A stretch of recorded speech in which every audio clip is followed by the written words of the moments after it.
యెహోవా సత్య ప్రమాణము దావీదుతో చేసెను. ఆయన మాట తప్పని వాడు. యెహోవా సీయోనును ఏర్పరచుకొని ఉన్నాడు. తనకు నివాస స్థలముగా దానిని కోరుకొని ఉన్నాడు. అందరూ కూడా కళ్ళు మూసుకున్నాం, ప్రార్థనలో పడతాం. శవోభాష్యనారి కరాసి నాది కడిగిన వాష్యందర లీకర కుందరాసి నాది కడిగిన వాషీకర కుందర విధాన కర్తారు కరసి నాది కడిగిన వాష్యందర లుక్కరాసి నీ ఆంధ్వర్యంగా కర్తాలి ఆస్పత్ర. దయగల తల్లి, నా ఆత్మని వశంలో ఉన్నది.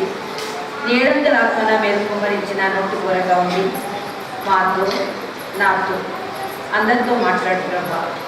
గుడిని నీ బిడ్డలందరినీ దీవించు, ఆశీర్వదించు. ప్రభుత్వ జ్ఞాపకం చేసుకోకండి. అడుగు అడుగుని నీ చేతులకు ఇస్తున్నాం. మైపు పొందండి. వినడానికి చెవులు, గ్రహించడం జ్ఞానాన్ని ఆత్మ ద్వారా మాకు ఇవ్వండి. ఈ సమయం జ్ఞాపకం చేసుకుని ఉప ద్వారా శిష్యులను కూడా జ్ఞాపకం చేసుకో. పెట్టుకున్న బలహీనతను తొలగించి దేవ మంచి ఆరోగ్యం కుమార్తెకి ఇచ్చి ఆ నర బలహీనతను తీసివేసి మైపు పొందాలని ఏ స్నామంలో అడుగుతున్నాను తండ్రి, ఆమేన్. దేవుని పరిశుద్ధ నామానికి స్తోత్రం. దేవుడు మనతో ఏం మాట్లాడారో చూద్దాం. యెహోవా సత్య ప్రమాణము దావీదుతో చేసెను. యెహోవా సత్య ప్రమాణము దావీదుతో చేసెను. ఆయన మాట తప్పని వాడు. ఆయన మాట తప్పని వాడు. యెహోవా సీయోనును ఏర్పరచుకొని యెహోవా సీయోనును ఏర్పాటు చేసుకొనెను. తనకు నివాస స్థలముగా దాన్ని కోరుకొని ఉన్నాడు. యెహోవా సీయోను ఏర్పాటు చేసుకున్నాడు. దానికి నివాస స్థలముగా దాన్ని కోరుకున్నాడు. అంటే దేవుడు నివాసం చేసే స్థలముగా దేవుడు ఈ స్థలాన్ని దేవుడు చేశాడు. ఇది ఏర్పాటైన స్థలం. అది దేవుని చేత నిర్ణయించబడినటువంటి స్థలం. అయితే దేవునికి స్తోత్రం. ఈ స్థలంలో దేవుడు ఏమంటున్నాడు? ఏర్పాటు చేసుకున్నాను, తనకు నివాస స్థలంగా దీన్ని కోరుకున్నాను అంటున్నాడు. అంటే ఈ స్థలంలో దేవుడు నివాసము చేయడానికి ఇష్టపడుతున్నాడు. దేవునికి స్తోత్రం. ప్రియులారా, చూద్దాం 89వ దావీదు కీర్తన 3-4 వచనాలు చూద్దాం.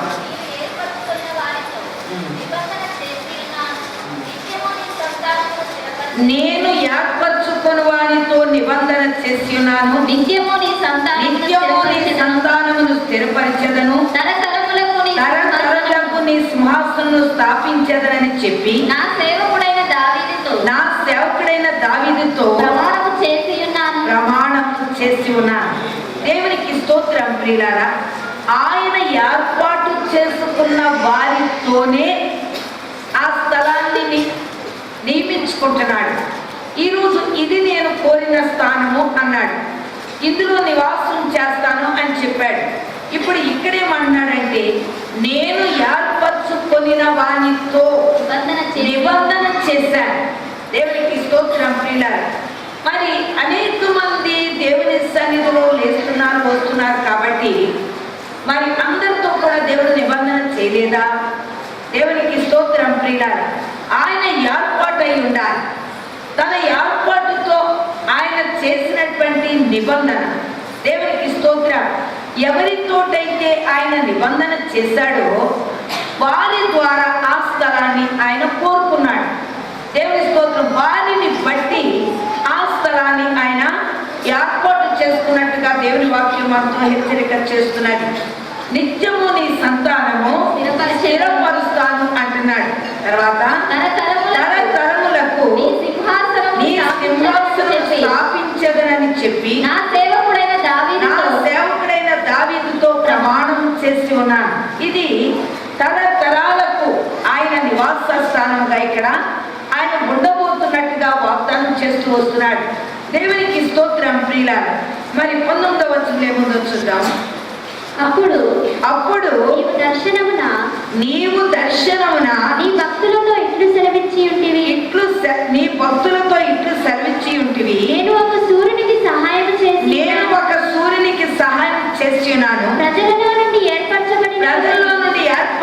ఏర్పరచబడిన ఒక నేను హెచ్చించి ఉన్నాను. దేవునికి స్తోత్రం.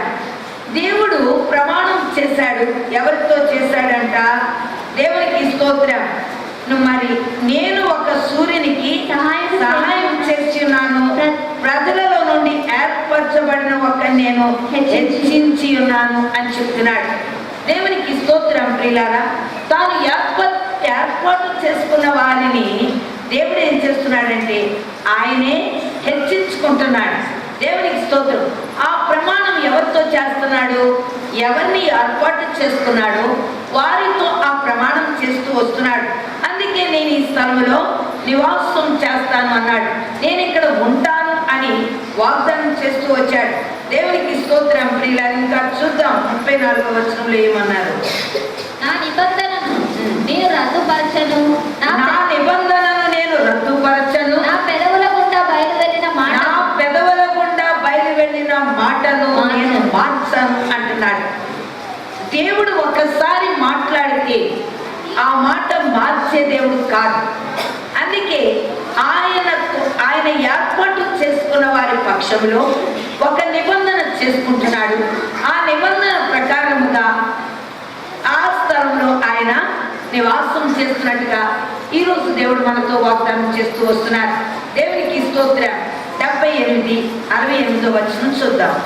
78వ అధ్యాయం 68వ వచనం. తాను ప్రేమించిన సియోను పర్వతమును, యూదా గోత్రమును తాను ప్రేమించిన సియోను పర్వతమును ఆయన కోరుకొనెను. తాను అంతరిక్షమును కట్టినట్లు. దేవునికి స్తోత్రం. ఎవరిని కోరుకున్నాడంట? యూదా గోత్రమును తాను ప్రేమించిన సియోను పర్వతమును ఆయన కోరుకున్నాడు అంటాడు. అది నిన్ను నన్ను కూడా కోరుకుంటున్నాడు. దేవునికి స్తోత్రం. ప్రియులారా, ఇది యూదా గోత్రం. ఈ యూదా గోత్రములో నుండి దేవుడు ఏర్పాటు చేసుకున్న వారిని దేవుడు కోరుకుంటున్నాడు. ఆ కోరుకున్న వ్యక్తితో దేవుడు నిబంధన చేస్తున్నాడు. ఆ నిబంధన ఆయన మరి తరాలకు కూడా నేను నిలబెడతానని వాగ్దానం చేసి వాగ్దానాన్ని తాను నెరవేర్చుకోవడానికి ఆయన ఇష్టపడుతున్నట్టుగా వాక్యం మనకి హెచ్చరిక చేస్తున్నది. 68:16 చూద్దాం. 68వ అధ్యాయము 16వ వచనం. శిఖరము గల పర్వతములారా, శిఖరము గల పర్వతములారా, దేవుడు నివాసముగా కోరుకున్న కొండను, దేవుడు నివాస స్థలముగా కోరుకున్న కొండను మీరేలా ఓరచూపులు చూచుచున్నారు? మీరు ఏక ఓరచూపులు చూచుచున్నారు. యెహోవా నిత్యము అందులోనే నివసించును, యెహోవా నిత్యము అందులోనే నివాసం చేయను అని చెప్తున్నాడు. దేవునికి స్తోత్రం.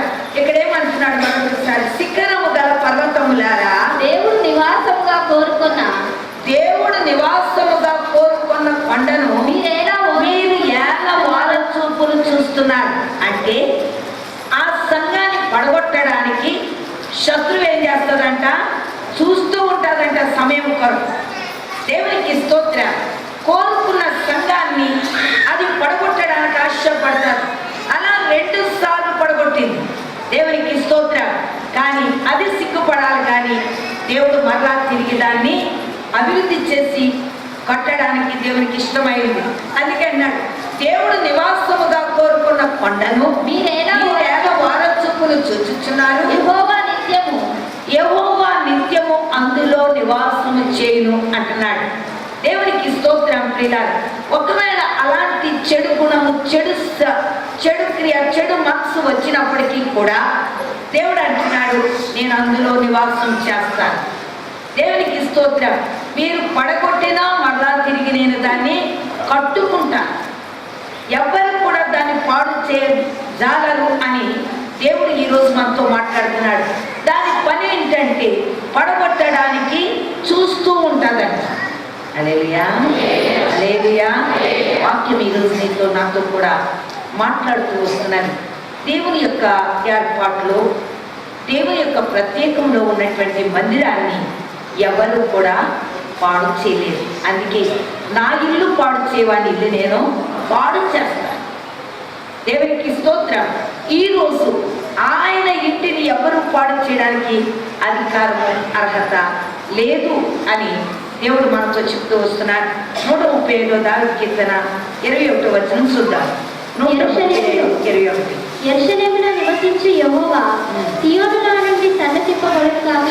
దేవునికి స్తోత్రం. ఏమన్నాడు? యెరూషలేములో నివసించు యెహోవా యెరూషలేములో నివసించు యెహోవా సీయోనులో నుండి సీయోనులో నుండి సన్నతిప్పబడును గాక. యెహోవాను స్తుతించుడి. యెహోవాను స్తుతించండి. దేవునికి స్తోత్రం. యెరూషలేములో నివసించు యెహోవా సీయోనులో నుండి సన్నతించబడును గాక. దేవునికి స్తోత్రం.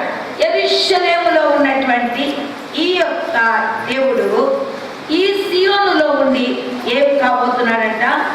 ఆ సన్నుతించబడుతున్నాడు, అంటే ఆరాధన చేయబడుతున్నాడు. అందుకే యెహోవాను స్తుతించండి అని వాక్యం ఈరోజు మనతో హెచ్చరిక చేస్తూ వస్తున్నాడు. 53:6 ముందు చూద్దాం. 53 అధ్యాయం 6వ వచనం. సీయోనులో నుండి ఇశ్రాయేలునకు రక్షణ కలుగును గాక. సీయోనులో నుండి ఇశ్రాయేలునకు రక్షణ కలుగును గాక.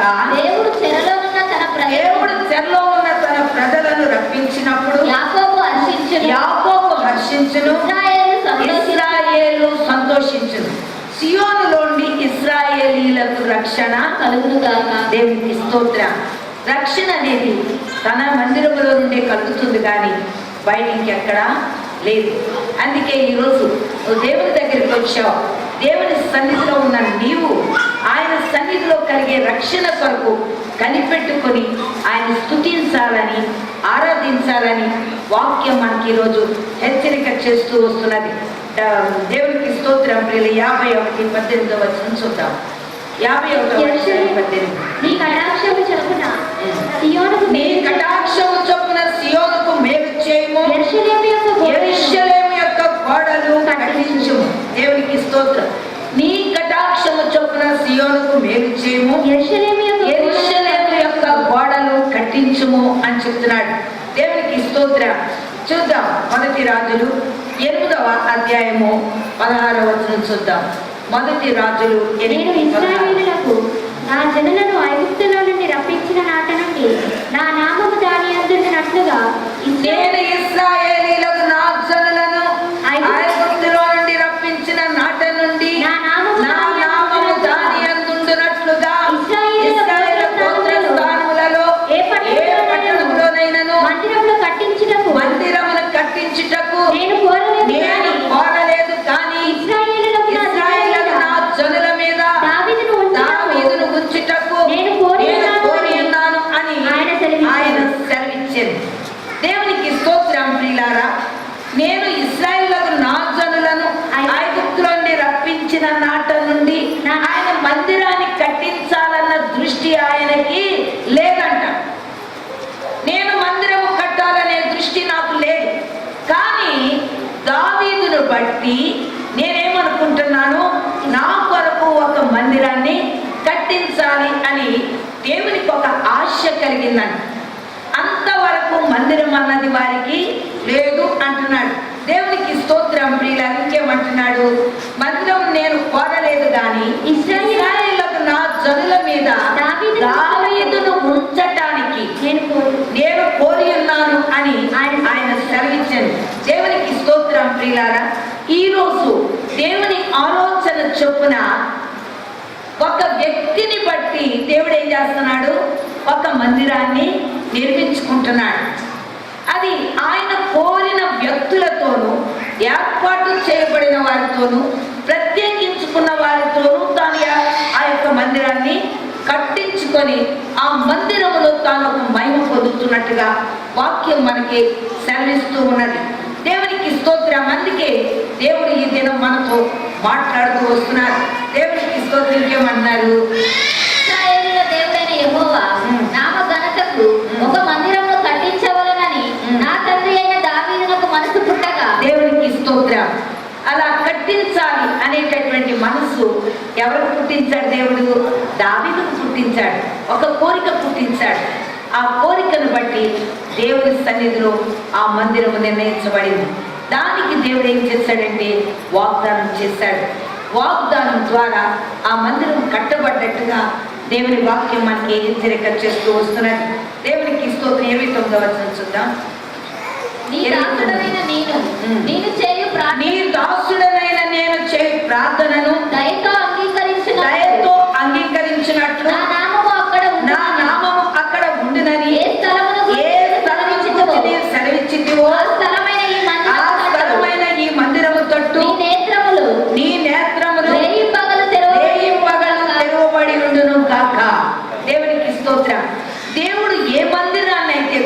ఉన్నాడో ఆ మందిరము కొరకంట దేవుడు రాత్రి పగలు తన కన్నులను తెరిచే ఉంచుతాడంట. హల్లెలూయా. అది ఆయన ఏర్పాటు అయి ఉన్నది. దేవునికి స్తోత్రం ప్రియులారా. అందుకే దేవుడి నేను మనతో మాట్లాడుతున్నాడు. తన ఏర్పాటు, తన నియమము తన మందిరం మీద ఎలా ఉంది. మరి దేవుని స్తోత్రం, ఎంతో మంది మరి మందిరాలు కట్టేస్తున్నారు. ఈ మందిరాలన్నీ ఏంటి? దేవునికి స్తోత్రం. ఎవరి ఏర్పాటుతో, దేవుని ఏర్పాటుతో కట్టబడలేదా? దేవునికి స్తోత్రం ప్రియులారా. ఈరోజు నీకు నాకు కూడా దేవుడు హెచ్చరిక చేస్తున్నాడు.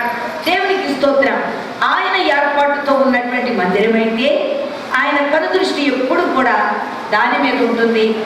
ఆయన దాన్ని దీవిస్తాడు.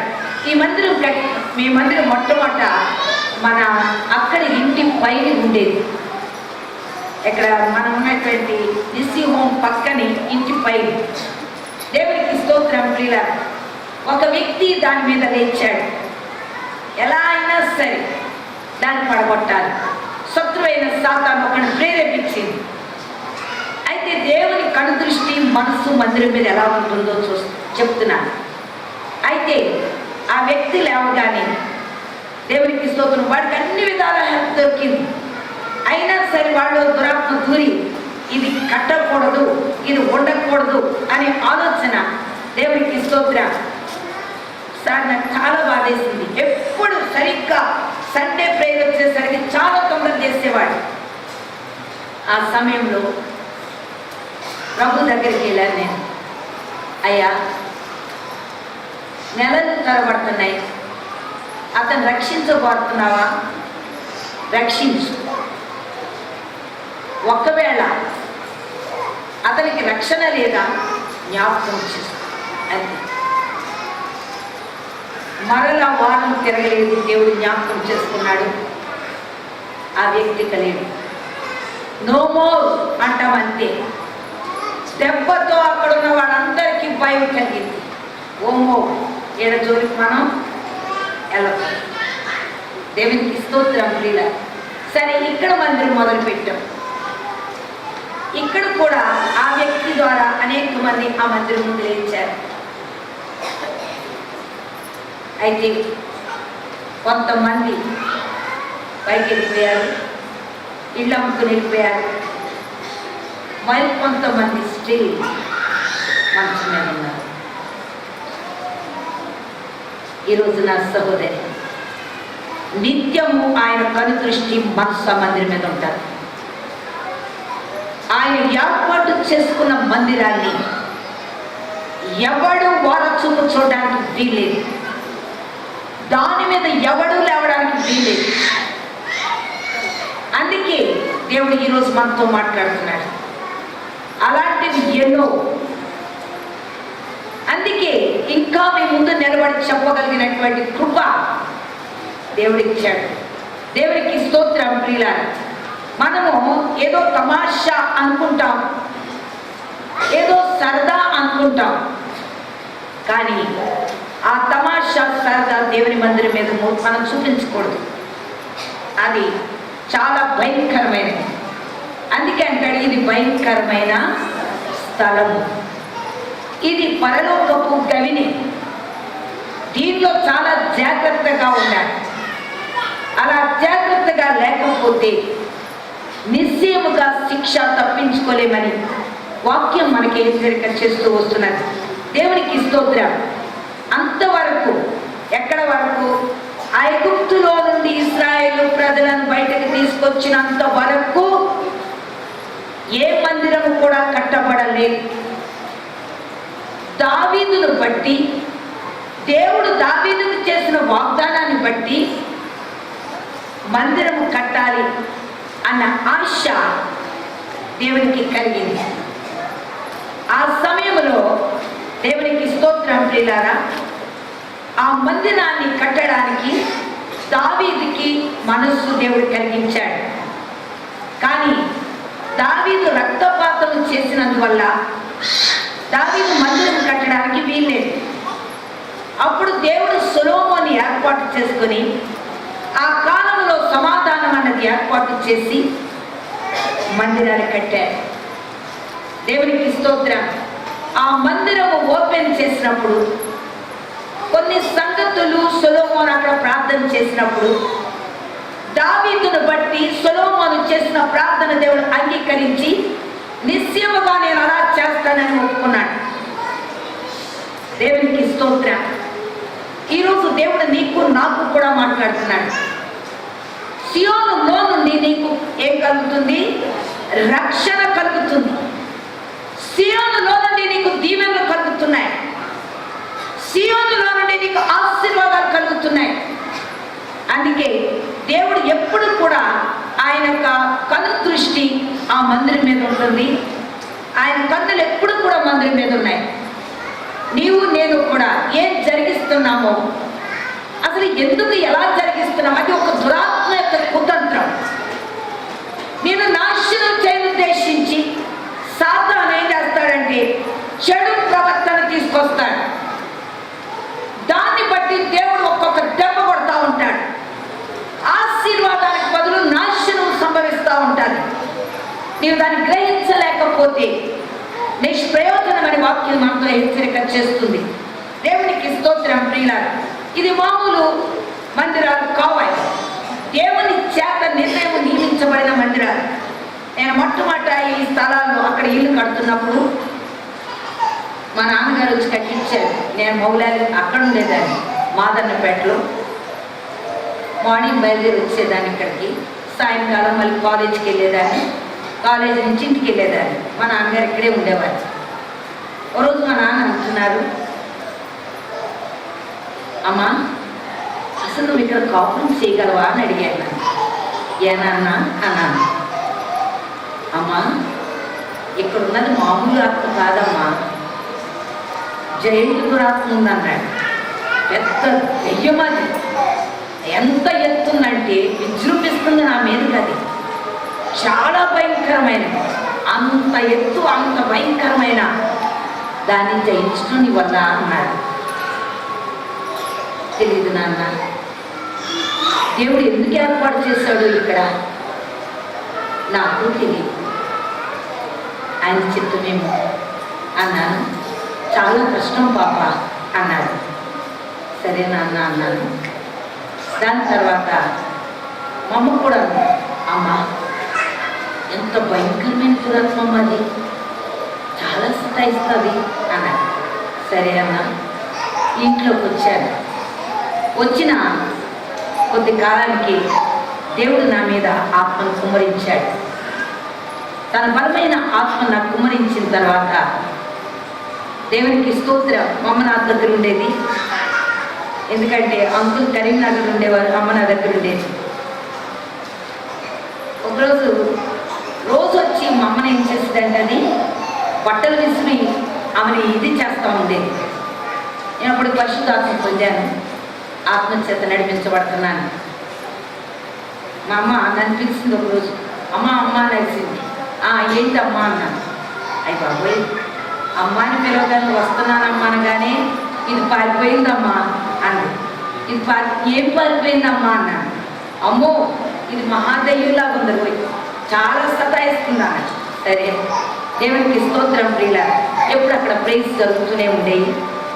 దేవుని కార్యాలు, సాతాను కార్యాలు కూడా జరుగుతూ ఉండేవి. అది విజృంభించేది. మా బలం కూడా దేవుని దగ్గర నిలబడుతూ ఉండేది. దేవునికి స్తోత్రం. ప్రియులారా, ఇలాంటి ఆ స్థలంలో దేవుడు ఇలా నిలబెట్టడం అదొక గొప్ప కృప. దేవునికి స్తోత్రం. ఈరోజు ఒక దైవజనుడు వచ్చాడు. వరంగల్ నుంచి వచ్చాడు. ఆయన ఎప్పటి నుంచో పరిచర్య చేస్తున్నాడు. అవన్నీ కూడా వరంగల్ దగ్గర అన్నీ కూడా పండ. ఈరోజు ఆయన నా దగ్గరికి పోయిన వారం వచ్చాడు. నా దగ్గరికి వచ్చి, అమ్మ నా పరిస్థితి ఏమీ బాగోలేదు, నాకేంటో నీరసం ఉంది, ఏంటో బలహీనంగా ఉంది, నాకు కొంచెం ప్రార్థన చేయమ్మా అన్నాడు. అంటే ప్రార్థన చేసి గద్దించి బంధించిన తర్వాత ఆయన వెళ్ళిపోయాడు. వెళ్ళిపోయిన తర్వాత మళ్ళీ ఈరోజు మళ్ళీ వచ్చాడు. ఏంటి మొన్నే వచ్చాడు, మళ్ళీ వచ్చాడు ఏంటి అనుకున్నాను. అనగానే అప్పుడు తన పరిస్థితి నాకు చెప్తున్నాడు. అమ్మా నాకెవరో చేతబడి క్రియ చేస్తున్నారు, నేను వాక్యం అందిద్దామని నిలబడుతుంటే పడిపోతున్నాడంటే శుక్రవారం నుంచి ఆయన స్టార్ట్ అవుతుందంటే భయంకరమైన పరిస్థితి. ఆయన నిలబడుతుంటే వాక్యం చెప్దామని నిలబడుతుంటేనే పడిపోతున్నాడు. నిజంగా పడిపోతున్నారా అని అడిగాను. నిజంగా పడిపోతున్నామమ్మా. ఎంతో బాగా ఆరాధన చేసేవాడు. ఆరాధన చేస్తుంటే కూడా నేను పడిపోతున్నాను. ఏమి పరిస్థితి నాకు బాగోలేదమ్మా, నా కొరకు ప్రార్థన చేయి. వాడి భార్య బట్టలే ఎండేద్దామని అన్న బట్టలు ఎండకపోయేసరికి వెళ్ళి వాళ్ళ ఒక పెద్ద హౌస్ కట్టారండి, పెద్ద హౌస్. వెళ్ళి ఎలా పడ్డదో తిరిగి హౌస్లో పడ్డది. ఇలాంటి పరిస్థితి మాకు నడుస్తుంది అని. అప్పుడు నేను మరి అమ్మ, దాన్ని గద్దించగలిగిన శక్తి నీకే ఉంది. లాస్ట్ వీక్ గద్దిస్తే నాకు చాలా బలం సంపాదించుకున్నాను, అందుకే మరలా వచ్చాను ప్రార్థన చేస్తామని. అప్పుడు నాకు ఇవన్నీ గుర్తుకొచ్చినాయి. మా నాన్నగారు ఇవన్నీ చెప్పారు, ఇవన్నీ జరిగినాయి. అసలు ఎలా జరిగినాయి, ఎలా జరిగిపోయింది నాకు ఒక ఆశ్చర్యం. ఈరోజు నేను ఆయనకి సాక్ష్యం చెప్తూ వచ్చాను. బ్రదర్, ఇలా జరిగినప్పుడు దేవుడు ఎలా తప్పించాడు, ఎలా కాపాడాడు, ఎలా రక్షించాడు, నేటి వరకు ఎలా కాపాడుతున్నాడు అన్నది. దేవునికి స్తోత్రం ప్రియులారా. అందుకే గబగబా లేచి నిలబడటం మంచి పద్ధతి కాదు, చాలా ప్రమాదాలు ఉంటాయి. అందుకే ఏర్పాటు వేరు. ఆవిడ చేస్తుంది, నేను చేస్తాను, నేను చేస్తుంది, అది కాదు. దేవునికి స్తోత్రం. ఆ పరిస్థితి ఎలా ఉందంటే ఆయనది నిశ్చయంగా ఒక భయంకరమైన పరిస్థితి ఏర్పాటై ఉంది. మేము ఒకరోజు అదే ఒక తండాలోకి మమ్మల్ని ప్రార్థన కొరకు పిలిచారు. పాస్టర్స్ మీటింగ్ అని మేము వెళ్ళాం. నాకు వెంటనే సటక్కిన ఎందుకు ఆయనకి సాక్ష్యం చెప్తూ వస్తున్నాను. పాస్టర్స్ మీటింగ్కి వెళ్తే పాస్టర్స్ అంతా వచ్చారు, మేము కూడా వెళ్ళాం. సరే అని చెప్పి మేము ఆరాధన చేస్తూ ఉన్నాం. చిన్న బయటికి నంబర్ 1గా వెళ్ళాడంట. అక్కడ వాళ్ళ దేవత యొక్క గుడి ఉంది. అక్కడ పక్కకి ఆయన పాస్ చేసుకుంటున్న సమయం చేసుకున్నాడు, వచ్చేసాడు. వచ్చి బయట నిలబడేసరికి చిన్న తెల్లని బట్టలు వేసుకొచ్చాడు. దాని మీద రక్తపు మరకలు పడిపోయింది.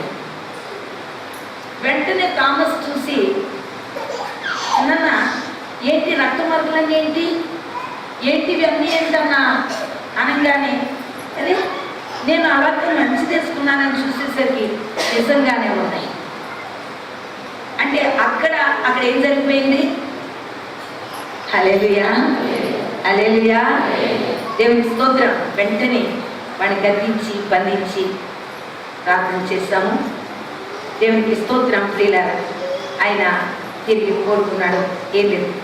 అలాగే భయంకరమైన స్థలాలని, అలాంటి స్థలానికి మామూలు వ్యక్తులు వెళ్ళలేరు. సామాన్యమైన వాడు వెళ్ళినా కూడా అది వాళ్ళని ఎప్పుడొక్కప్పుడు పడగొట్టడానికి అది 100% గ్యారెంటీగా చేస్తూ ఉంటారు. ఈరోజు దేవుని వాక్యం మనతో చెప్తుంది. అందుకే ఆయన కట్టినటువంటి, ఆయన ఏర్పాటైనటువంటి మందిరము కానీ మనిషి కానీ ఎప్పుడు కూడానంట ఆయన కను దృష్టి ఏమంటున్నాడు అక్కడ? ఈ మందిరం మీద నేను ఉంచుతానన్నాడే. నీవు ఏ స్థలమును గురించి నీకు సెలవిచ్చుదువు, ఆ స్థలమైన ఈ మందిరము కట్టు, నీ నేత్రములు రేయింబగలు తెరవబడి ఉండుగాక. దేవునికి స్తోత్రం. రేయింబగళ్ళు ఆ మందిరము మీద తెరవబడి ఉండాలి. ఆ మందిరం మీద ఎవరు లేచినా నిలబడా చాలు. హల్లెలూయా, హల్లెలూయా, దేవునికి స్తోత్రం. మామూలు కాదు ఇది, జీవము గల దేవుని ఇల్లుది. ఈ జీవము గల దేవుని ఇంటిలో నీ చూపు ఎక్కడుందో, నీ ప్రవర్తన ఎక్కడుందో, నీ క్రియలు ఎక్కడున్నాయో జాగ్రత్తగా సరి చేసుకోవాలి. నీ అంతరంగంలో కూడా వేరే ఆలోచన వచ్చినా నేను పడగొట్టక మానడు. అందుకే వాక్యం మనతో ఈరోజు హెచ్చరిక చేస్తూ మాట్లాడుతుంది. దేవునికి స్తోత్రం ప్రియులారా. చూద్దాం మరి మొదటి రాజు 9వ అధ్యాయం 3వ వచనంలో చూద్దాం. అతనితో ఇలాగ సెలవిచ్చెను, నా సముఖమందు నీవు చేసిన ప్రార్థన నా సముఖమందు నీవు చేసిన ప్రార్థన విన్నపములను నేను అంగీకరించి తిని నా నామమును అక్కడ సదాకాలము ఉంచుటకు నీవు కట్టించిన ఈ మందిరమును పరిశుద్ధపరిచి ఉన్నాను. నా దృష్టియు నా మనసును ఎల్లప్పుడూ అక్కడ ఉండును. హల్లెలూయా. దేవునికి స్తోత్రం. ఇవి మామూలు మాటలు కాదు. ఎందుకు ఉపవాస ప్రార్థనల తర్వాత కొంతమంది వెళ్ళిపోతారు? ఆయన దృష్టి, ఆయన మనస్సు వారి మీద నిలుపుతున్నాడు. వారు ఏ ఉద్దేశంతో, ఏ ఆలోచనతో ఉన్నారో అది దేవునికి తెలుసు. ఆయన చేతిలో ఉన్నది పొట్టు ఎగరగొట్టేస్తాడు. హల్లెలూయా, హల్లెలూయా. నీవు చేసిన ప్రార్థన విజ్ఞాపనలన్నీ నా దగ్గరికి చేరాయి. నిశ్చయముగా నేను అంగీకరించాను. ఎల్లప్పుడూ నా కను దృష్టి, మనస్సు నేను అక్కడ నిలబెడతాను. హల్లెలూయా, హల్లెలూయా. దేవునికి స్తోత్రం. సహోదరి, పశ్చాత్తాపంతో కూడిన ప్రార్థన. దేవునికి మనం వ్యతిరేకంగా తిరిగినటువంటి వ్యతిరేకత దేవుడు గమనిస్తున్నాడు. కనుక దేవుని సన్నిధిలో భయంతో వణుకుతూ మనం ఉండాలని వాక్యం మనకి హెచ్చరిక చేస్తూ మాట్లాడుతుంది. దేవునికి స్తోత్రం. చూడండి 8వ అధ్యాయం 1వ వచనం చూద్దాం. అప్పుడు సియోను అను దావీదు పురములో నుండి యెహోవా నిబంధన మందసమును యెహోవా నిబంధన మందసమును పైకి తీసుకొని వచ్చుటకు యెరూషలేములో నుండి రాజైన సొలొమోను ఇశ్రాయేలీయుల పెద్దలను గోత్ర ప్రధానులను అనగా ఇశ్రాయేలీయుల పితరుల కుటుంబముల పెద్దలను తన యొద్దకు సమకూర్చేది. దేవునికి స్తోత్రం. ప్రియులారా, ఈ రోజు దేవుడు తన వాక్కుని మనకి హెచ్చరిక చేస్తున్నారు. దేవునికి స్తోత్రం. సియోను అను దావీదు పురములో నుండి యెహోవా నిబంధన మందసమును పైకి తీసుకొని వచ్చుటకు యెరూషలేములో నుండి రాజైన సొలొమోను ఇశ్రాయేలీయుల పెద్దలను గోత్ర ప్రధానులను అనగా ఇశ్రాయేలీయుల పితరుల కుటుంబముల పెద్దలను తన యొద్దకు సమకూర్చెను. దేవుని స్తోత్రం. మీరందరూ కూడా కలిసి ఎక్కడ మందసాన్ని పెట్టారు? దేవుని సన్నిధిలో మందసం పెట్టారు. ఈరోజు నీవు నేను కూడా ఆ మందసాన్ని దగ్గరే మనం ఉన్నాం. ఇది మందసం.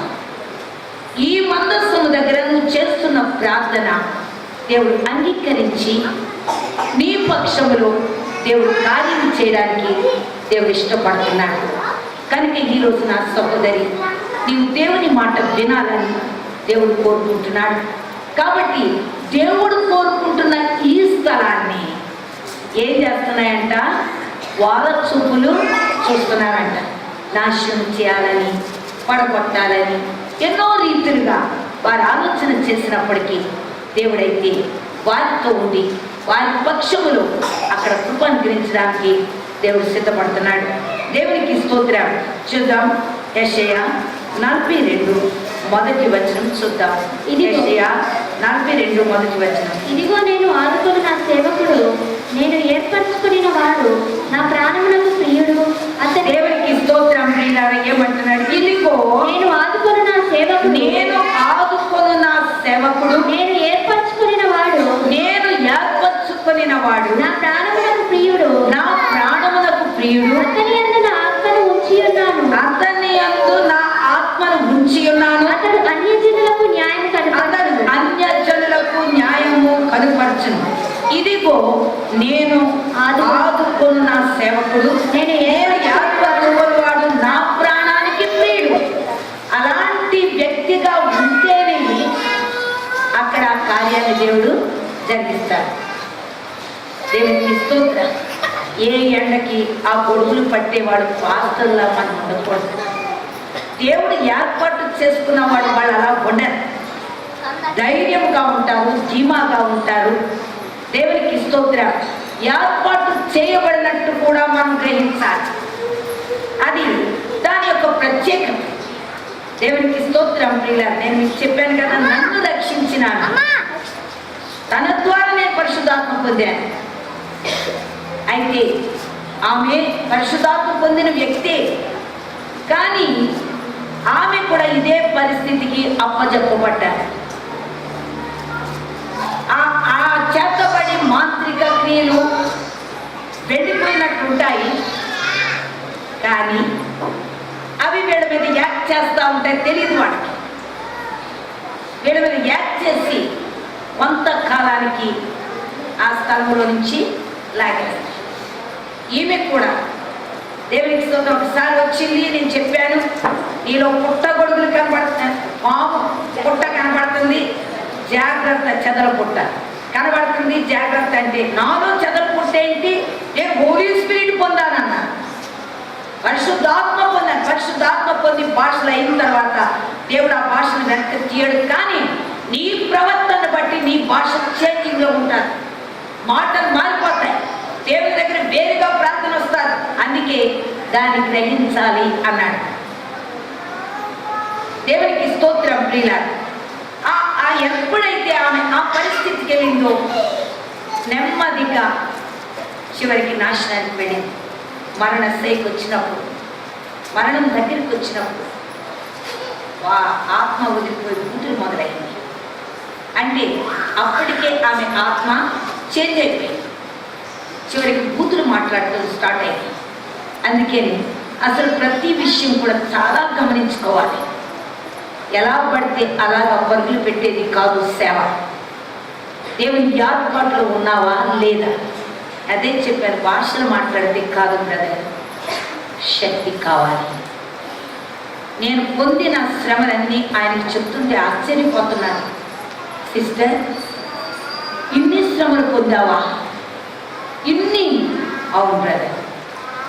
ఒక్కొక్క కన్నీరు, ఎంత కన్నీరు ఒక్కొక్క ఆత్మక కార్చాలు. ధీమాగా లేచిపోయి బైబిల్ పట్టేసుకుని మాకు వాక్యం వచ్చు, 10 మందిలో మేము ఘనత సంపాదించాలి అన్నట్టుగా వాక్యం చెప్పేస్తా ఉంటుంది. చాలా ప్రమాదం. ఇప్పుడు అభిషేక్ గారు కూడా అదే పరిస్థితుల్లో వెళ్ళిపోయాడు. దేవునికి స్తోత్రం. మాటికి అంటాడు ఆయన, నేను బండ్లు కూడా వెళ్ళాను, నేను బండ్లు కూడా లేదండి నాగారు వెళ్ళాను, అక్కడ ఏది ప్రార్థన చెయ్యేసేది అస్సలే అధికారం లేదు. చేసి ప్రార్థన చేశాను, అప్పటి నుంచి నా ఆత్మ ఇలాగ అయిపోయింది, నా ఆత్మ ఇలాగ అయిపోయింది, నా ఆత్మ అలాగే అయిపోయింది. చాలా ప్రమాదం అది. చాలా జాగ్రత్తగా ఉండాలి. ఏ టైంలో ఎలా పడగొట్టేస్తుందో ఎవ్వరికీ తెలియదు. అయితే ఆమె సెర్చ్ చేసుకోలేదు సరికదా, చివరికి ఆత్మ పోగొట్టుకుంది. ఈరోజు మనం ఆలోచించేద్దాం. సౌలు కూడా ఆత్మ పొందాడు, పొందలేదా? ప్రాప్తంలో ఉన్నోడే ఏమైంది? ఏమైంది? దేవుడు చెప్పిన మాట విను. దేవుని దగ్గర మనం కనిపెట్టం. దేవుని దగ్గర మన ఆలోచన ఉండదు. భాష అందరూ పొందాల్సింది, అందరికీ రావాల్సింది, అందరికీ ఉండదు, ఒక్కరికని కాదు. మమ్మల్ని వచ్చి ఆగిపోవచ్చు, దాంట్లో అభ్యంతరం లేదు. కానీ అంత మాత్రాన అధికారం అన్నది మనకి దొరకదు. అధికారం దొరకాలి అంటే అగ్నిలోకి రావాలి. అగ్ని ప్రవాహంలో అగ్ని లాంటి భయంకరమైన శ్రమలు పొందితేనే కానీ అప్పుడు నీ ఆత్మని దేవుడు స్థిరపరచడు. దేవునికి స్తోత్రం. అన్ని కోణాల్లో అగ్ని అంటే ఏంటి, అగ్ని మంట అంటే ఏంటి, అన్ని కోణాలు వేసేస్తాడు మధ్యలో. ఇన్ని శ్రమలు ఉంటాయి. ధీమాగా లేచిపోయి నాకు దేవుడు ఎంత ఇచ్చాడు కాబట్టి నేను సువార్త చెప్పాలి అని లేవటం కాదు. నీకు ఎంత ఇస్తే నువ్వు సువార్త చెప్తానికి అవసరమా? ఏం మాత్రం అవసరం లేదు. ఆయన ఇచ్చింది. అందుకే వాడు కూడా వచ్చాడు, అయ్యా నేను ఇప్పుడు ఏం చేయాలి, నాకు అన్నీ ఉన్నాయి, ధనవంతుడు వచ్చాడు, నేను ఏం చేయాలంటే అయ్యా ఏమన్నాడు, ఒక్కటి పొదువుగా ఉంది, మొత్తం అమ్మి ఆ పొదువుకున్న ఆ పొదుపు అన్నాడు. ఈరోజు నా సహోదరి ధనము, ఐశ్వర్యాలు, అది సేవకు ఉపక్రమించేవి కాదు, అవి సేవ చేయడానికి పనికొచ్చేవి కాదు అనుకోవచ్చును. కానీ చివరికి నీ ఆత్మ నువ్వే పోగొట్టుకోవాల్సిన అవసరం ఉంటారు. అందుకే వాక్యం మనతో చెప్తుంది, ఆయనతో మనం పరీక్షించబడాలి, పరిశోధించబడాలి, పరిశీలించబడాలి. అవన్నీ అయితేనే కానీ అప్పుడు కానీ మనకి ఆ గొప్ప కృప దొరకదు. ఈరోజు ఆ దైవజనుడు ఎంత బాధపడుతున్నాడు, శారీరకంగా భయంకరమైనటువంటి పరిస్థితి అతనికి వచ్చేసి నిలబడుతున్నప్పుడు పడిపోతున్నాడు. అంటే వాక్యానికి నిలబెట్టకుండా ఏం చేస్తుంది, పడగొడుతుంటాను. తెలియదు ఆ సంగతి. వాక్యం దగ్గరికి సాతాను వస్తే అది వాక్యం దగ్గర నిలబడదు. దేవునికి స్తోత్రం. దానికి భయం. ఈరోజు ఆయనకి ఏమైందో ఆయనకు కూడా తెలియదు. హల్లెలూయా, హల్లెలూయా. నేను అన్న శరీర బలహీనత ఏదైనా అయ్యి ఉండొచ్చు బ్రదర్, వెళ్ళండి ఒకసారి అన్ని టెస్ట్ చేయించినట్టు A to Z టెస్ట్ చేయించాడండి. అతని భార్య అందులో పడిపోవడం గొప్ప షాక్ అయింది. ఏంటి మా ఇద్దరి పరిస్థితి? ఈరోజు నా సహోదరి జాగ్రత్త పడాలి. దేవునికి స్తోత్రం. చూద్దాం, చూడండి 7వ అధ్యాయం 9వ వచనం చూద్దాం. యెషయా 7:9.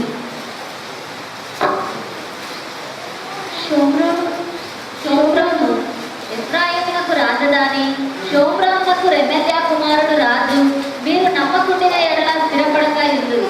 దేవునికి స్తోత్రం. ప్రియులారా, ఏమన్నాడు? షోమ్రోను ఎఫ్రాయిమునకు రాజధాని, షోమ్రోను ఎఫ్రాయిమునకు రాజధాని, షోమ్రోనునకు రెమల్యా కుమారుడు రాజు. షోమ్రోనునకు రెమల్యా కుమారుడు రాజు. మీరు నమ్మకుండిన ఎలా స్థిరపడకయుండు. దేవుని మాటలు మీరు నమ్మకపోతే దేవునిలో మీకు స్థిరత్వం అన్నది ఉండదు. అందుకే దేవుడు చెప్పిన మాటలు వినాలి. వినకపోతే నీకు స్థిరత్వం అన్నది ఉండదు. నష్టపోయే అవకాశాలు ఉంటాయి. దేవునికి స్తోత్రం. దేవుని చేత మనం ఏర్పాటు చేయబడ్డామా, పిలుపు అనుకున్నామా, ఆయన సన్నిధిలో ఆయన చిత్తాన్ని అనుసరించే చేస్తున్నామా? ఒకసారి పరీక్ష చేసుకోమని వాక్యం మనకి ఈరోజు హెచ్చరిక చేస్తున్నది. దేవునికి స్తోత్రం. ప్రియులారా, కీర్తన 89:28 వచనం చూద్దాం. కీర్తన 89:28. శాశ్వత కాలము వరకు అతని సంతానము, ఆకాశం ఉన్నంత వరకు అతని సింహాసనము. శాశ్వత కాలము వరకు అతని సంతానమును, ఆకాశం ఉన్నంత వరకు అతని సింహాసనము నేను నిలిపేదాను వాగ్దానం చేస్తున్నాడు. ఇలాంటి వాగ్దానము తాను పిలుచుకున్న వ్యక్తి మీద తన వాగ్దానాన్ని నిలబెట్టుకుంటాడు. పిలుపు లేనప్పుడు అది మధ్యలోనే టాప్ అంతే.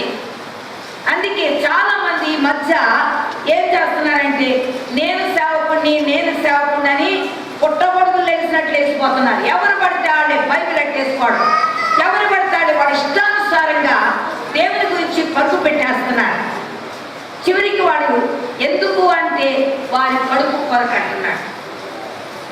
ఈరోజు నా సహోదరి, ఒక పిలుపు, ఒక ఏర్పాటు, ఆయన చిత్తము, ఆయన యొక్క ఆలోచన మన మీద లేకపోతే వాగ్దానాలను మనం స్వతంత్రించుకోవచ్చాలి. దేవునికి స్తోత్రం.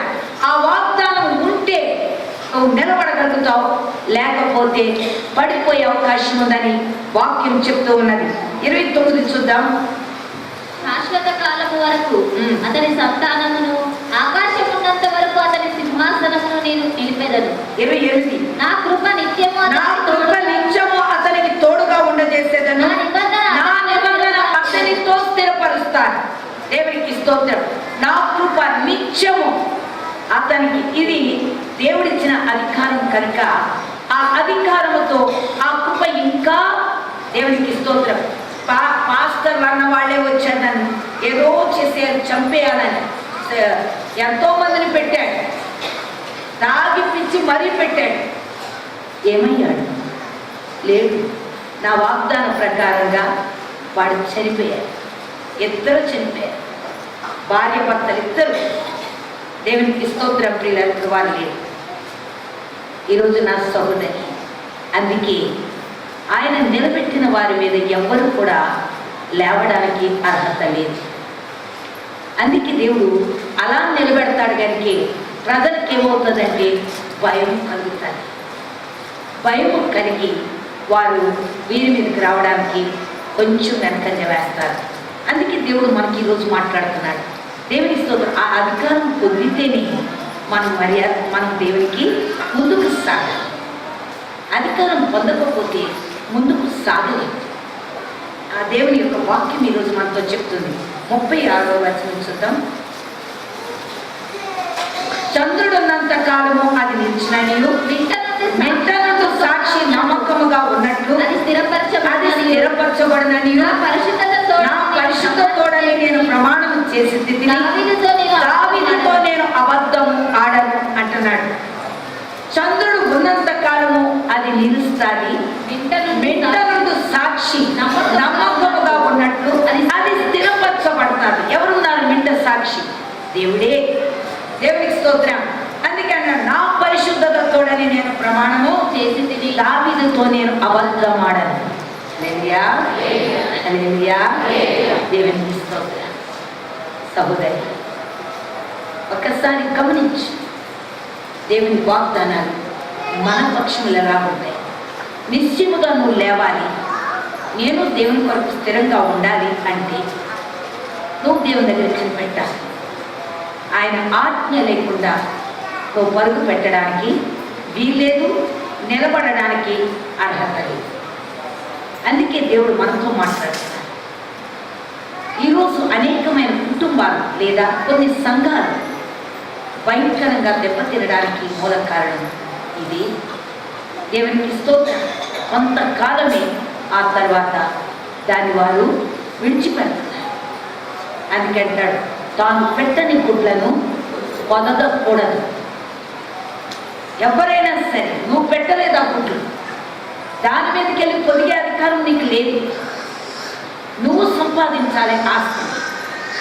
ఎంతో కన్నీరు దానికి అవసరం, ఎంతో రోదన అవసరం, ఎంతో అంగలార్పు అవసరం, తగినంత శ్రమలు కూడా అవసరం. ఏదన్నా వ్యతిరేకం వస్తే నువ్వెంత నేనెంత అంట, నువ్వెంత నేనెంత, నా ఇష్టం నేను పోతున్నా అంట. అదేదో గొప్ప. ఉండి జయించడానికి మనకి శక్తి లేదు. జయించి నడుము కట్టాల్సిన బాధ్యత ఉంది. అదే వాక్యం ఈరోజు మనతో హెచ్చరిక చేస్తుంది. దేవునికి స్తోత్రం. చూద్దాం 39వ వచనం చూద్దాం. నీ సేవకుని నిబంధన నీకు అసహ్యమాయెను. అతని కిరీటమును నేల పడద్రోసి అపవిత్రపరిచి ఉన్నావు. అతని కంచెలన్నీ నీవు తెగగొట్టి ఉన్నావు. అతని కోటలు పాడు చేసి ఉన్నావు. దేవునికి స్తోత్రం. ఇక్కడ మరొక వ్యక్తి అక్కడ మొరపెడుతున్నాడు. దేవునికి స్తోత్రం. ప్రియులారా, యెజ్రెయేలీయుడైన నాతాను రచించిన దేవునికి స్తోత్రం. దావీదుతో చేసిన ఆ ప్రమాణము సొలొమోను మహారాజు వచ్చేసరికి ఏమైంది? ఆ ప్రమాణం నిలబడిందా? దేవునికి స్తోత్రం. ఎప్పుడు ఎలా చేశాడు సత్య ప్రమాణం? దేవుడు ఎప్పుడు చేశాడు? ఎలా ఉంటే చేస్తానన్నాడు. నా రాజ్యంలో ఒకరిని కూర్చోబెడతానన్నాడు. ఎప్పుడు అన్నాడు ఆ మాట? ఈరోజు నువ్వు నేను ఆలోచించి దీన్ని ఎలా పడితే అలాగా మనస్సాన్ని పట్టుకోవడానికి మనకు అర్హత లేదు. అందుకే మీతో చెప్తున్నాను, కొంతమంది మందస్సాన్ని తెలిసి చూస్తున్నారు, మరికొంతమంది పడిపోద్దేమో నేను లేకపోతే అన్నట్టు పట్టుకుంటున్నారు. కానీ పరీక్ష వచ్చినప్పుడు, అగ్ని నీ దగ్గరికి వచ్చినప్పుడు 5 నిమిషాలు కూడా స్థలంలో నువ్వు నిలబడజాలు. మొట్టమొదట మనల్ని మనం కట్టుకుంటా ప్రయత్నం చేద్దాం. ప్రభువులో మొదట మనం స్థిరపాటు చేసుకుందాం.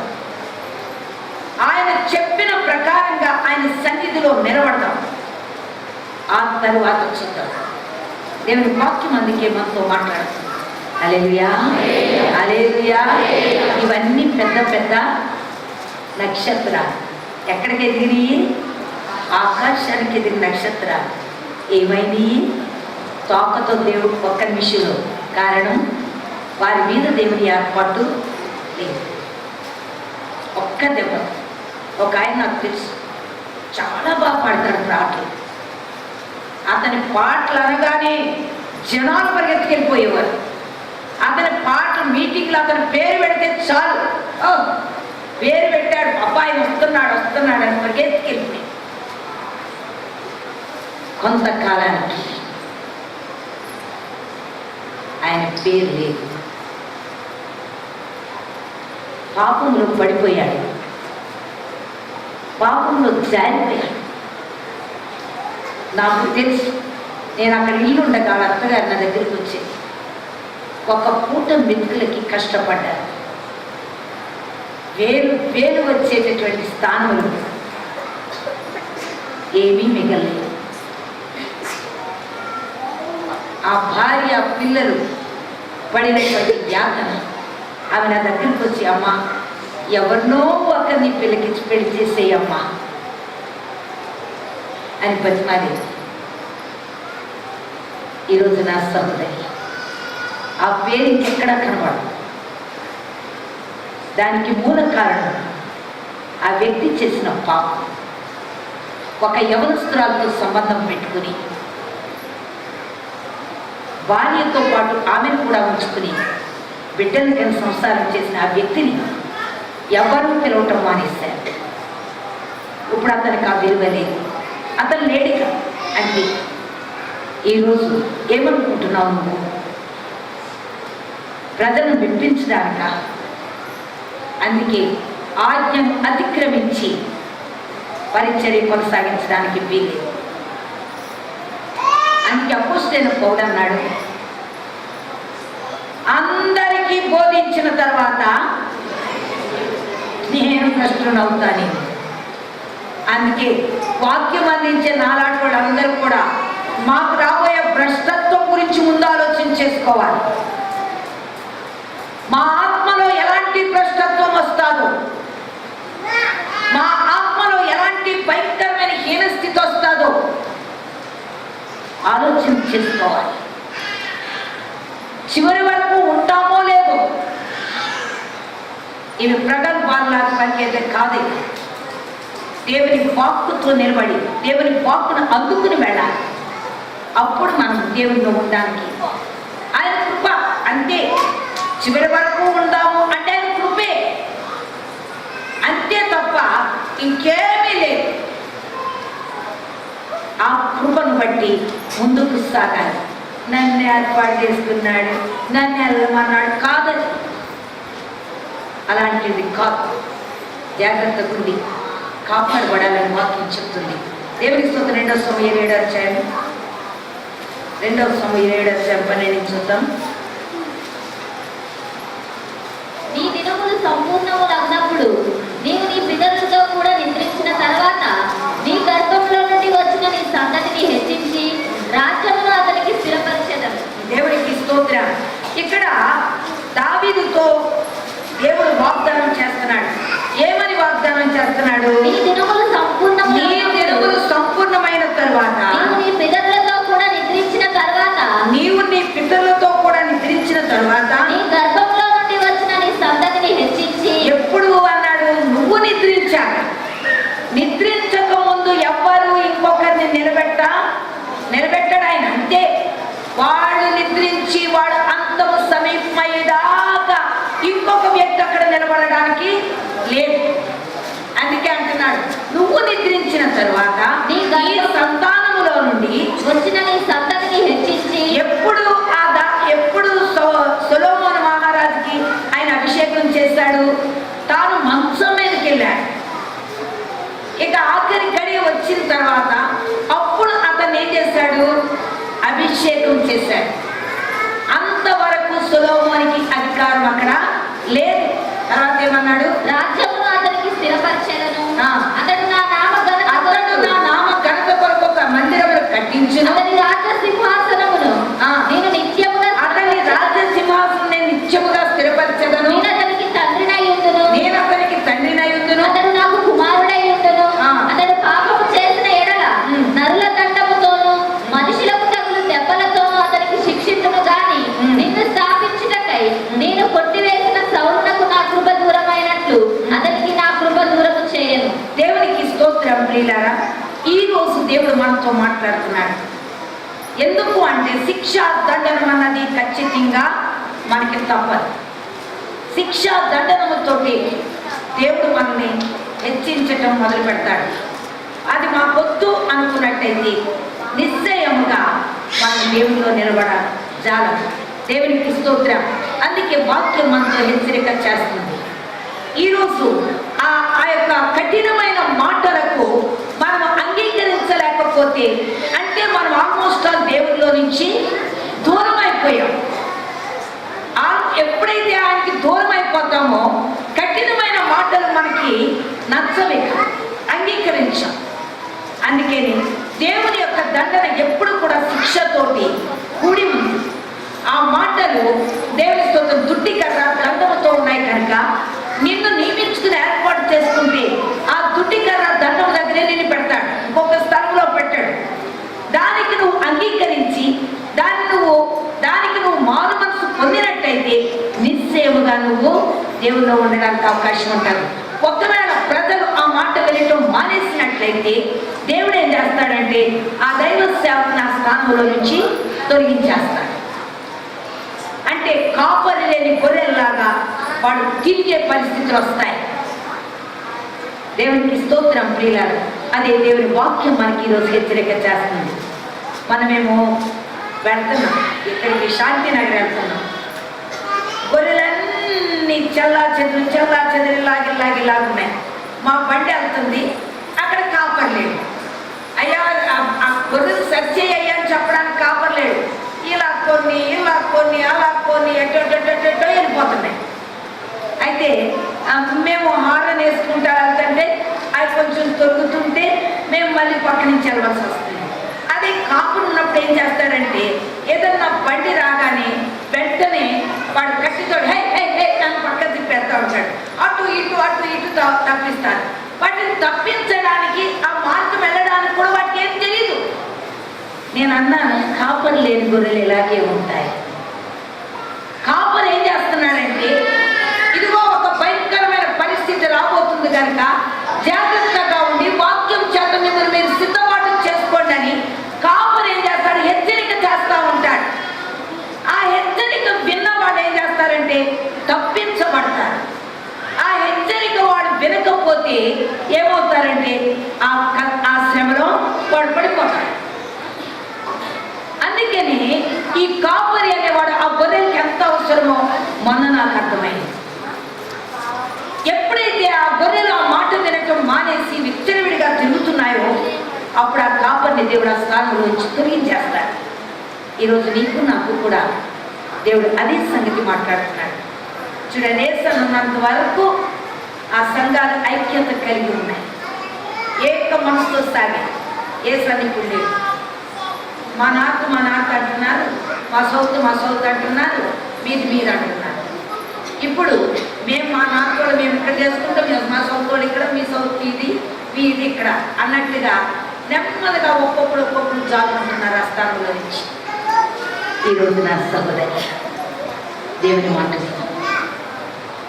నీకు ఈ దుడ్డికర్ర దండం ఉన్నప్పుడే నువ్వు మార్పు చెందుతావు. ఈ దుడ్డికర్ర దండం లేకపోతే మార్పు అన్నది మన జీవితానికి రాదు. అందుకే జాగ్రత్తని వాక్యం మనకి హెచ్చరిక చేస్తుంది. మొదటి దినవృత్తాంతాలు 28వ అధ్యాయం 4 నుంచి చూద్దాం. చూడండి, మొదటి దినవృత్తాంతాలు 28. ఇశ్రాయేలుల మీద నిత్యము రాజ్యముండుటకు ఇశ్రాయేలుల దేవుడైన యెహోవా నా తండ్రి ఇంటి వారందరిలోనూ నన్ను కోరుకొనెను. ఆయన యూదా గోత్రపు వారిలో ప్రధానమైనది. ఇశ్రాయేలీల మీద నిత్య రాజునై ఉండుటకు ఇశ్రాయేలుల దేవుడైన యెహోవా నా తండ్రి ఇంటి వారందరిలోనూ నన్ను కోరుకొనెను. ఆయన యూదా గోత్రపును యోధా గోత్రపు వారిలో ప్రధానమైనదిగా నా తండ్రి ఇంటిలో నన్ను ఏర్పరచుకొని నా యందు ఆయన దయ చూపి ఇశ్రాయేలుల మీద రాజుగా నియమించి ఉన్నాడు. యెహోవా అనేక మంది కుమారులను దయచేసి ఉన్నాడు. అయితే ఇశ్రాయేలుల పైన యెహోవా రాజ్య సింహాసనం మీద కూర్చుంటుటకు ఆయన నా కుమారులందరిలో సొలొమోనును కోరుకొని ఆయన నాతో ఇలా సెలవిచ్చెను. దేవునికి స్తోత్రం. నేను నీ కుమారుడైన సొలొమోను నా కుమారునిగా ఏర్పరచుకుని ఏర్పరచుకుని ఉన్నాను. నేను అతనికి తండ్రినై యుందును. అతడు నా మందిరమును నా ఆవరణమును కట్టించు. చూడండి, దేవుడిచ్చిన వాగ్దానం దావీదు మహారాజులో ఉన్న కోరిక ఎవరికి ఇచ్చారు? కుమారుడు ద్వారా తీర్చబడింది. దేవునికి స్తోత్రం. అనేక సార్లు కుమారుని హెచ్చరిక చేసినప్పటికీ కూడా ఆ కుమారుడు దేవుని మాట వినలేదు. తన యొక్క శరీర దౌర్బల్యం చేత, శరీర కోరికల చేత, ఆశల చేత దేవుని మాటకు దూరమైపోయాడు. దేవునికి స్తోత్రం.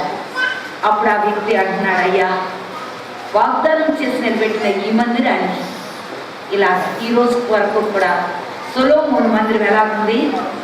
దేవునికి స్తోత్రం, మూత వేయబడి ఉంది. ఇంకొక కొత్త మందిరం కట్టే వరకు కూడా అది ఇప్పుడు యూజ్ కాదు. ఎందుకంటే 3 జాతులు కొట్లాడుకుంటున్నాయి. క్రిస్టియన్స్ సొలొమోను మావోడు అంటున్నారు, ముస్లిమ్స్ మావోడు అంటున్నారు, యూదులు మావోడు అంటున్నారు. కాబట్టి ఈ 3 కొట్లాడుకున్నాయి. కాబట్టి ఆ మందిరాన్ని దూరం నుంచి చూస్తాం. ఇలాగ పైని ఆ కొండ మీద ఎక్కి అది కనుకో సొలొమోను కట్టిన మందిరం అది కట్టారు. ఆ బంగారు ఇదితో కట్టాడేమో అలా మెరుస్తూ ఉంటాయి. పైకి ఎక్కి చూడాలి. ఆయన దగ్గరికి వెళ్ళడానికి ఎవరికి అర్హత లేదు. కానీ ఇంకొకటి కట్టబోతుంది. అది ఎవరు కడతారు? ఇశ్రాయేలీలే కడతారు. కానీ సాతాను పందిని బలిస్తుంది. అందరూ ఆయన పందిని బలిస్తుంది. అప్పుడు ఇశ్రాయేలీలు వీడు సాతాను దేవుడు మెస్సియా కాదని అప్పుడు గ్రహిస్తారు. అందుకని వాళ్ళన్నీ రెడీ పెట్టి ఉంచారు కొత్త మందిరం కట్టాలని. దాని సమయకాలంలో అది కట్టబడుతుంది. దేవునికి స్తోత్రం. 3.5 సంవత్సరాలు ఆ మందిరం పూర్తవుతాయి. దేవునికి స్తోత్రం. పిల్లలు ఇవన్నీ ఆయన ఇచ్చినటువంటి వాగ్దానాలే. చూద్దాంచినటువంటి అపోస్తుల కార్యాలు 13వ అధ్యాయము 20 నుండి 22 వచనాలు. ఇంచుమించు 450 సంవత్సరములు ఇట్లు జరగను. అటు తర్వాత ప్రవక్త అయిన సమూయేలు వరకు ఆయన వారికి న్యాయాధిపతులను దయచేసెను. ఆ తర్వాత వారు రాజు కావాలనని కోరగా దేవుడు బెన్యామీను గోత్రీయుడును కీషు కుమారుడనైన సౌలును వారికి 40 ఏళ్ల వరకు దయచేసెను. తర్వాత అతన్ని తొలగించి దావీదును వారికి రాజుగా ఏర్పరచెను. మరియు ఆయన, నేను యెషై కుమారుడైన దావీదును కనుగొంటిని, అతడు నా ఇష్టానుసారుడైన మనుష్యుడు, అతడు నా ఉద్దేశములన్నీ నెరవేర్చునని చెప్పి అతని గురించి సాక్ష్యం ఇచ్చాడు. చూడండి, ఇంచుమించు 450 సంవత్సరాలు ఇలా జరిగింది. అటు తర్వాత ప్రవక్త అయిన సమూయేలు వరకు ఆయన వారికి న్యాయాధిపతులను దయచేశాడు. దేవునికి స్తోత్రం. పిల్లలు న్యాయాధిపతులను దయచేశాడు. ఆ తర్వాత వారు ఏం కోరుకున్నారు? మాకు రాజు కావాలి, న్యాయాధిపతులు వద్దు అన్నారు. వద్దు అనగానే దేవుడు ఏం చేశాడు? బెన్యామీను గోత్రీయుడును కీషు కుమారుడైన సౌలును వారికి 40 ఏళ్ల వరకు దయచేసాను. తర్వాత అతనిని తొలగించి దావీదును వారికి రాజుగా ఏర్పరచెను. మరియు ఆయన, నేను యెషై కుమారుడైన దావీదును కనుగొంటిని, అతడు నా ఇష్టానుసారుడైన మనుష్యుడు, అతడు నా ఉద్దేశములన్నీ నెరవేర్చునని చెప్పి అతని గురించి సాక్ష్యం ఇచ్చాడు. ఇప్పుడు న్యాయాధిపతుల కాలం తర్వాత రాజుల కాలం వచ్చింది. రాజుల కాలం తర్వాత సొలొమోను మహారాజు తన యొక్క బలహీనతలను బట్టి, దేవునికి వ్యతిరేకంగా ఉండడం బట్టి 40 సంవత్సరాలు ఇజ్రాయేల్ పరిపాలన చేసినటువంటి సౌలుని కూడా దేవుడు ఏం చేశాడు? తొలగించేశాడు. ఆ తర్వాత దావీదుని ఏర్పాటు చేసుకున్నాడు. మీరు ఒక్కొక్కరి గురించి ఆలోచన చేస్తే ఎంతమంది సత్యానికి నిలబడ్డారు? న్యాయాధిపతుల కాలంలో కూడా మొట్టమొదట ఎవరు ఏర్పాటయ్యారు అక్కడ? దేవునికి స్తోత్రం. ప్రియులారా, సంసోను ఏం చేశాడు? సంసోను? అతను కూడా చివరి వరకు లేడు. ఆ తర్వాత ఎవ్వరూ లేనప్పుడు ఎవరు నిలబెట్టాడు? దెబోరాను నిలబెట్టాడు. దెబోరా కాలం సంపూర్ణమైంది. దాని తర్వాత దేవునికి స్తోత్రం ఎవరు నిలబెట్టాడు? ఇప్పుడు మన యొక్క సమూయేలు తర్వాత తన కుమారులు కూడా వద్దన్నారు ఇజ్రాయేల్ ప్రజలు. వారు నిన్నే కాదు నన్నే తృణీకరిస్తున్నారు. నన్నే విసర్జించారు కాబట్టి రాజుని అన్నాడు. రాజు నిలబడ్డా? అది ఎంత కష్టతరమైనదో మీరు ఆలోచన చేయండి. అందుకే ప్రభు ఏర్పాటు, ప్రభు దృష్టి, ప్రభు ఆలోచన లేకపోతే ఎవ్వరము కూడా నిలబడచాలి. అందుకే దేవుడు ఏం చేస్తాడంటే ఒక పేరు పెట్టి పిలిచి ఏర్పాటు చేసి నియమించుకొని వారిని చివరి వరకు నడిపించుకుంటాడు. హల్లెలూయా, హల్లెలూయా. ఇచ్చకములాడేవారు ఆయనకి అవసరము లేదు. పిలవని పేరంటాలకి వద్దు. దేవునికి స్తోత్రం. జాగ్రత్త. అందుకే ప్రతి ఒక్కరూ కూడా నిలబడి ఆయన పరిచర్య జరిగించడం సంభవం కాదు. నేను అప్పుడప్పుడు ఎడుతానే ఉంటాను. ఎప్పుడు తీసుకుంటావు అని అడుగుతాను. ఫస్ట్ క్వశ్చన్ అదే అయింది. పొద్దున లేవగానే ప్రార్థన అంతా అయిపోతుంది. అయిపోయాక లేచేటప్పుడు అంటాను, అయ్యా ఎప్పుడు తీసుకుంటావు నన్ను అని అడుగుతాను. ఎందుకో తెలుసా? ఇలా ఉండగానే తీసుకుంటే బాగుండు అని. ఒకవేళ పడిపోతే ఎలాగా అని. అంతకి దేవుని స్తోత్రం. డానియల్ పాస్టర్ గారు నాకు చెప్పారు, ఏమనంటే అమ్మా, ఒక కిరీటం నీ మీదకి వస్తుంది, అది స్లోగా వస్తుంది, అలా నెమ్మదిగా నెమ్మదిగా వస్తుంది. ఆ కిరీటం వచ్చి నీ తలకు టచ్ అవ్వగానే జీవన పరలోక రాజ్యానికి వెళ్ళిపోతున్నావా? హల్లెలూయా. ఆ వాగ్దానాలు చాలా వచ్చేసి ఉన్నాయి, చాలా ఉన్నాయి. అయినను నా శరీర దౌర్బల్యాలను బట్టి దేవుని దగ్గర నిజంగా నేను ఉంటానా? ఎప్పుడు ఒక భయంతోటే దేవుని దగ్గర ప్రత్యేకంగా సమయాన్ని వ్యర్థపరచకుండా ఏదో రూపంలో వాక్యం బోధించుకుంటూ వెళ్తాడు. దేవునికి స్తోత్రం ప్రియుల. కారణం ఏంటి అంటే, ఏమో ఎక్కడ నా కాలు జారిపోదు, ఏమవుతాను. అందుకని ప్రతి క్షణము ప్రతి మనిషి తన్ను గురించి తాను జాగ్రత్తగా ఉండాలి. నేను పర్లేదు రాజ్యానికి వెళ్తా, వాక్యం బాగానే చదువుతున్నా, ప్రార్థన చేస్తున్నా, వాక్యం వింటున్నా, బుధవారం ఇవన్నీ దేవునికి అవసరము లేదు, ఏం లేదు. ఆయనకి నమ్మకమైన దాసురాలుగా జాగ్రత్త. నమ్మకముగా లేకపోతే ఏం జరగబోతుంది. అందుకే జాగ్రత్తగా గమనించమని వాక్యం మనకి హెచ్చరిక చేస్తుంది. అందుకే అది తినేటప్పుడు తీయగా ఇంకా తినాలి, ఇంకా తినాలి. కడుపులోకి వెళ్ళాక అనుభవానికి వస్తుంది కదా. అనుభవానికి వచ్చినప్పుడు 1000 ఆత్మలు రక్షించాలి, 1000 ఆత్మలు రక్షించాలని ఏం హ్యాపీగా బయలుదేరానంటే మొదలెట్టాను. ఇంకా చూడండి, ఆ లోకనాథ్ గారు, ఆ కుమారు, ఇంకెవరు, కొమరేషు, ఈ అశోకు, వీళ్ళందరినీ రక్షణలోకి వచ్చాక కుమారుడు అన్నదెడతాడు, దీనికి ఏం పని పట్టలేదు, ఏం పని పట్టలే, మా వాళ్ళందరూ మారుతుంది అని ఆయన అంటాను. నాకు మరి తమిళ రాకునే.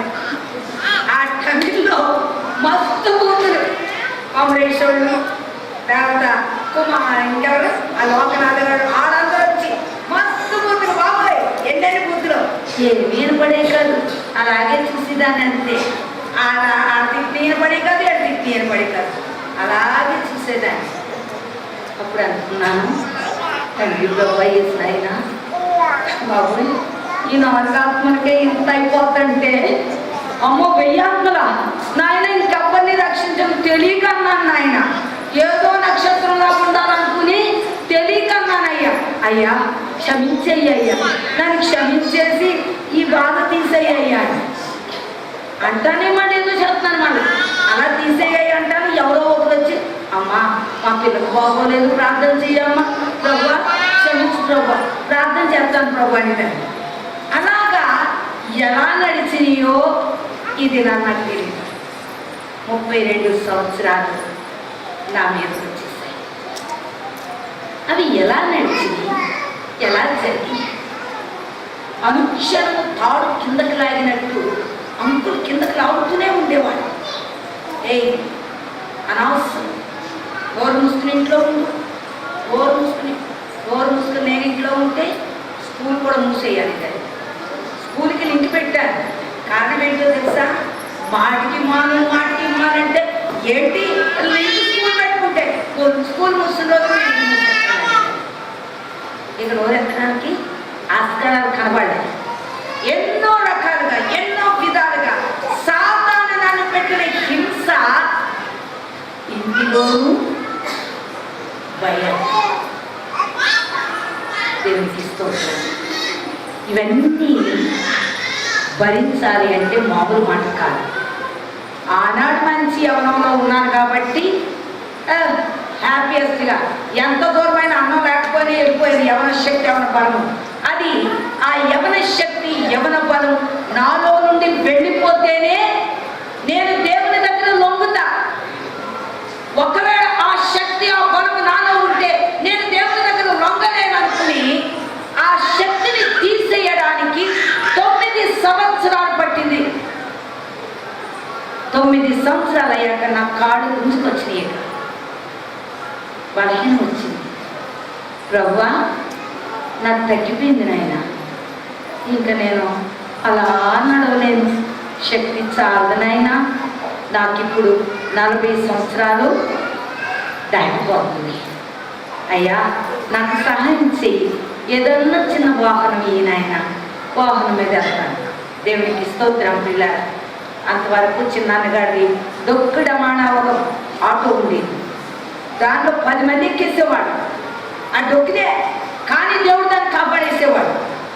అసలు ఎంత డొక్క అంటే మేము 10 మంది ఎక్కితే ఇదిగే పోవాలి, ఇరగనిచ్చేవాడు కాదు, అంతే తీసుకెళ్ళిపోయేవాడు పాపం. చాలా దేవునికి స్తోత్రం. అలా మా జీవితం గడిచింది. నెక్స్ట్ చిన్న అది ఇచ్చాడు, వ్యాన్ ఇచ్చాడు. ఆ వ్యాన్ తర్వాత ఆ వ్యాన్ కూడా నా వల్ల కాలే, నడుము భయంకరమైన పెయిన్. అప్పుడు నేను నడుము కొరకు కూడా హీట్ పెట్టించుకున్నాను, చాలా బాధపడ్డాను. ఇప్పుడు ఆ ఒక బండి ఇచ్చాడు, ఆ బండి అమ్మేస్తే ఇంకో బండి ఇచ్చాడు.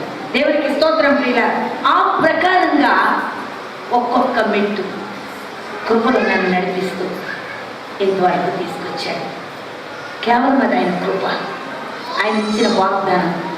ఈరోజు ఈ వయసు వరకు నిలబడటం దేవుని దయ. హల్లెలూయా.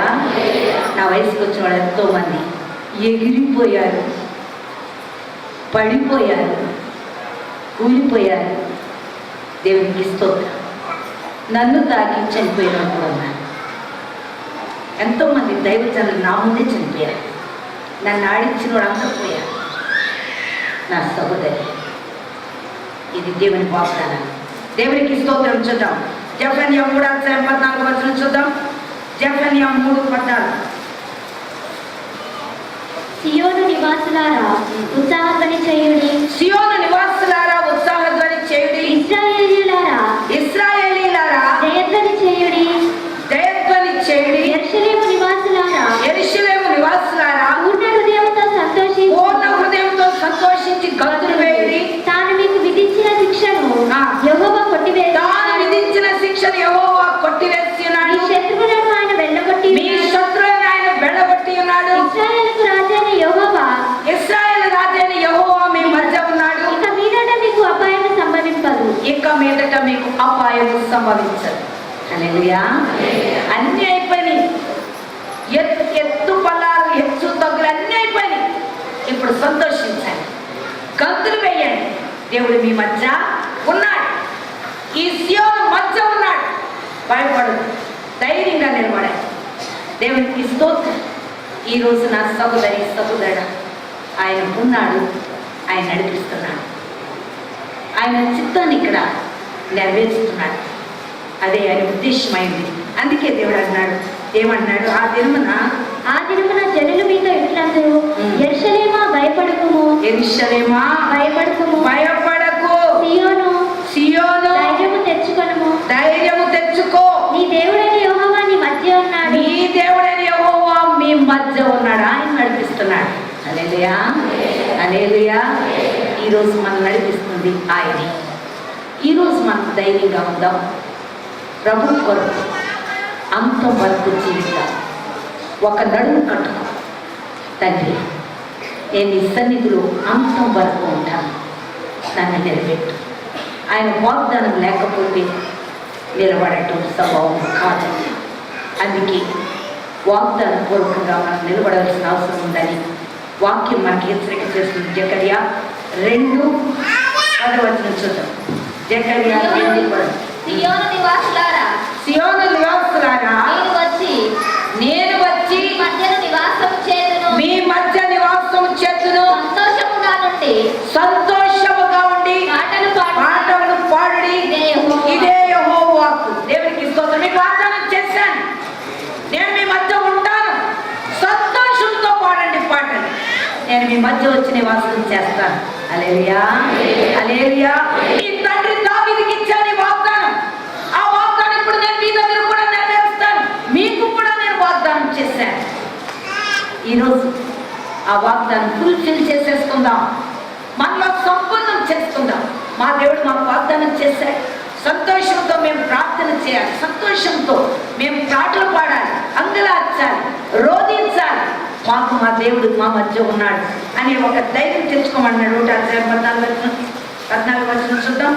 1:14. కాబట్టి నాతో మాట్లాడుతున్న దూత నాతో ఇట్లనెను, నీవు ప్రకటన చేయవలసినది ఏమనగా సైన్యములకు అధిపతియగు యెహోవా ఇలాగు సెలవిచ్చుచున్నాడు, నేను యెరూషలేము విషయములోను సియోను విషయములోను ఆసక్తి కలిగి ఉన్నాను. నేను మిమ్మల్ని విడవను. హల్లెలూయా. నాకు చాలా కోరిక ఉంది మీ గురించి, నాకు చాలా ఆశ ఉంది మీ గురించి. ఎట్టి పరిస్థితుల్లో కూడా నేను చేసిన వాగ్దానం మీ మధ్య నెరవేరుస్తాను. మీ మధ్య నేను ఉన్నాను. చేయండి, నా సన్నిధిలో మొరపెట్టండి, ప్రార్థించండి, నేను గొప్ప కార్యాలు చేస్తానని దేవుడు మాట్లాడుతున్నాడు. దేవునికి స్తోత్రం. 9:9 చూద్దాం. 9:9. సియోను నివాసులారా బహుగా సంతోషించుడి, యెరూషలేము నివాసులారా ఉల్లాసముగా ఉండుడి. దేవునికి స్తోత్రం. ఏమన్నాడు? సియోను నివాసులారా బహుగా సంతోషించుడి, యెరూషలేము నివాసులారా ఉల్లాసముగా ఉండి. నీ రాజు నీతిపరుడు, రక్షణ గలవాడును, దీనుడనై గాడిద పిల్లలు ఎక్కి నీ యొద్దకు వచ్చుచున్నాడు. కాబట్టి ఏం చేయమంటున్నాడు? మిమ్మల్ని సంతోషించమంటున్నాడు, ఆనందించమంటున్నాడు. గాడిద పిల్లలు కూడా ఎక్కి వస్తానంటున్నాడు. ఈరోజు మనము ఆయన మాట తీసుకొని దేవుని రోజుల్లో పడదాం. సియోను అంటే దేవుని స్తోత్రం. ప్రియులారా, రాజుల యొక్క కొండ, రెండవది ఆయన ఆలయము. దేవుని స్తోత్రం. ఆయన యొక్క కొండ ఇది, ఆయన యొక్క ఆలయ స్థలము ఇది. నీవు నమ్మి ఆయనను విశ్వసిస్తే ఈరోజు నీతో ఆయన ప్రమాణం చేస్తున్నాడు. నిశ్చయముగా ఆ ప్రమాణం నీతో నిలబెట్టడానికి ఇష్టపడుతున్నాడు. దావీదుకు చేసింది మనకి చేశాడు. ఆ ప్రమాణంలో సాగిపోవడానికి ప్రయాసపడతాం. దేవుడి వాక్యం గురించి అందరూ